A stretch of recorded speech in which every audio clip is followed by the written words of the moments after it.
چطورین؟ به ونکوور خوش اومدین. همونطور که می‌بینید ما تابستونمونه ولی لباسمون گرمه، داره بارون میاد. آوردمتون یه دونه موزه ترین. این قطار اولین قطار بوده که به ونکوور اومده 1887 و خب الان موزه شده. با من همراه باشین تا همه جاشو بهتون نشون بدم.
بگیر دستش هم اهرامش هم بگیر بکش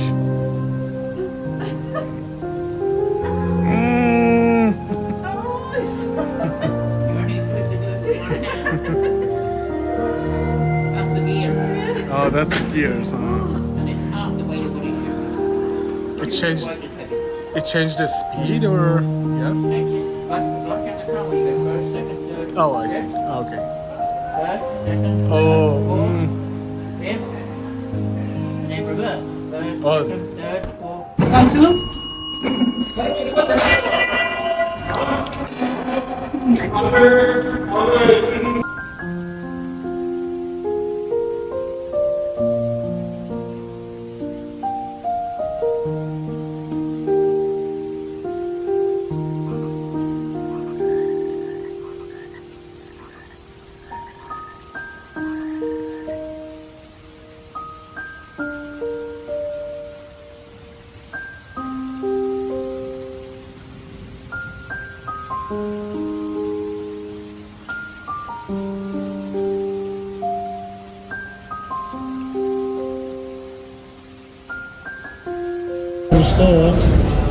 که توی سال 1986 نمایشگاه جهانی اکسپو 86 در ونکوور برگزار میشه.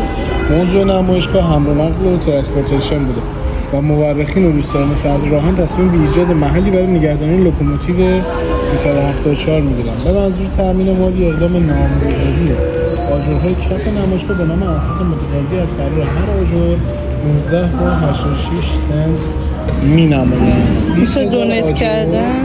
برای 20,000 آجر مبلغ $400,000 فروخته میشه. با استفاده از این مبلغ لوکوموتیو بازسازی و کف ساخت نمایشگاه ساخته میشه. کف ساخت.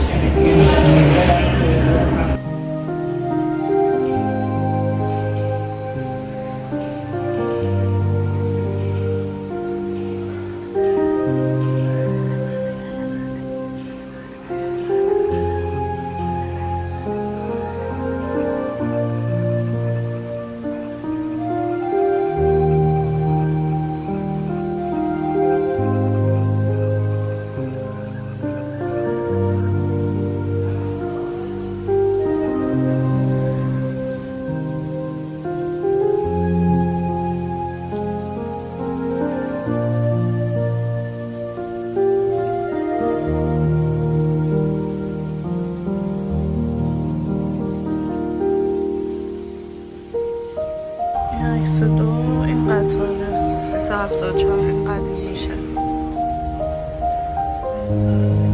اینجا ایستگاه بوده. نگاه کنید. Police first signed the visitor book by the stairs. اینجا فارسیش. لطفا ابتدا کتاب بازیکنان رو با پله ها امضا کنید. پله ها رو بردارید امضا کنید. مگه میشه؟ پیامو میخوای بدی؟ من SOS رو میخوام تامین کنم. بگو.